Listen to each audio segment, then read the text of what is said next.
Dia adalah gadis yang sangat kaya. Tapi sampai sekarang, dia belum pernah memberi orang tuanya 1 sen pun. Ini adalah pertama kalinya dalam 5 tahun dia kembali ke rumah. Tapi dia sengaja berpura-pura miskin.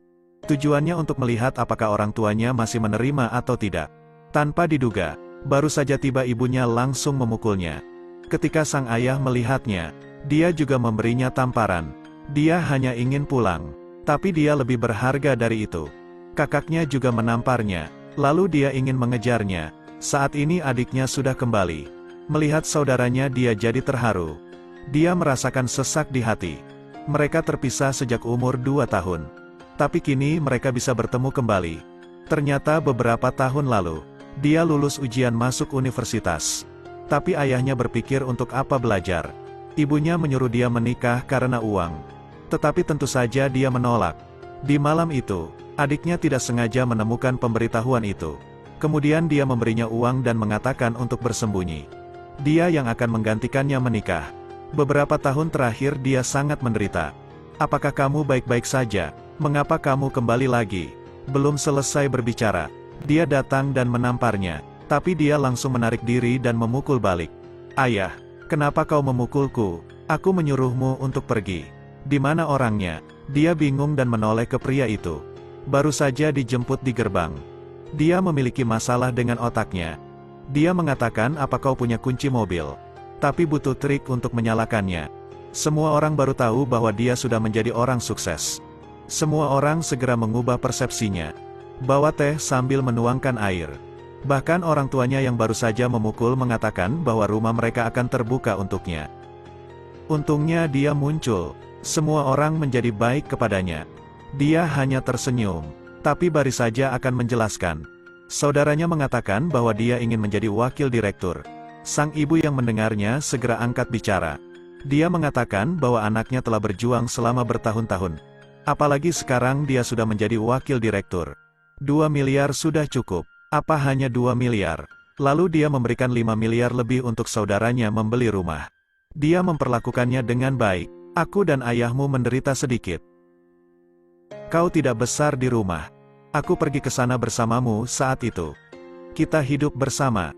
Kami akan menjagamu. Mendengar ini dia menjadi marah dan tidak tahu bagaimana cara menghadapinya.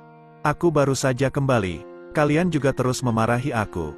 Beraninya kau mengatakan hal itu sekarang. Tapi untuk membalas budi selama bertahun-tahun, dia memutuskan untuk mengambil 1 miliar. Tapi uang ini untuk memutuskan semua ikatan hubungan dengan keluarganya. Melihatnya pergi, mereka mencoba untuk menghentikannya. Dia memarahinya karena menganggap tidak berperasaan. Uang saja tidak akan bisa menggantikan kasih sayang keluarga. Kita harus menghargainya. Semua yang Siti katakan memang benar.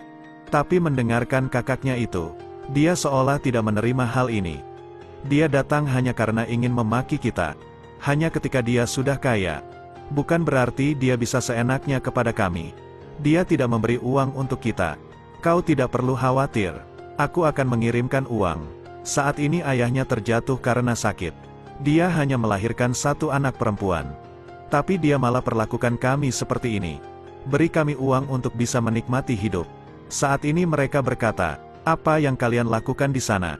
Apa direktur menindas keluarganya sendiri? Menurutku pasti ada masalah. Aku tidak ingin hidup lagi. Aku juga tidak ingin hidup lagi. Saat ini Siti sedang merenung. Dia juga mengambil foto dan mempostingnya di sosial media. Akan ada pengaruh tidak baik untuk perusahaan mereka. Biarkan saja mereka. Jika kau terus mengurusi mereka, maka bukan hanya kau, tapi juga perusahaan yang akan terlibat. Aku akan turun. Apa yang kamu lakukan? Saat akan menamparnya, dia teringat untuk bersikap baik. Kaki ayahmu tidak bisa berdiri lagi. Katakan bahwa adiknya tidak ingin memberikan uang untuk merawat ayah dan saudaramu. Kita sengsara seperti ini. Ibu, ini adalah perusahaan Siti. Aku akan memberikan segalanya. Bisakah seseorang datang lebih dulu? Jika tidak pergi, itu tidak akan keluar. Ayahmu tidak akan lebih kesakitan. Aku ingin membawanya ke rumah sakit. Kakiku bermasalah. Jika ingin operasi, silakan bayar dengan uang yang kalian inginkan.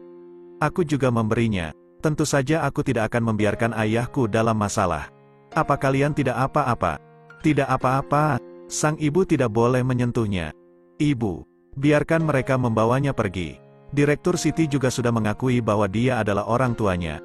Apa yang terjadi? Jangan membawanya pergi. Berhenti. Sang ibu terus menangis. Episode kedua sampai di sini. Terus ikuti Edelweiss Review untuk mendapatkan update cuplikan film berikutnya.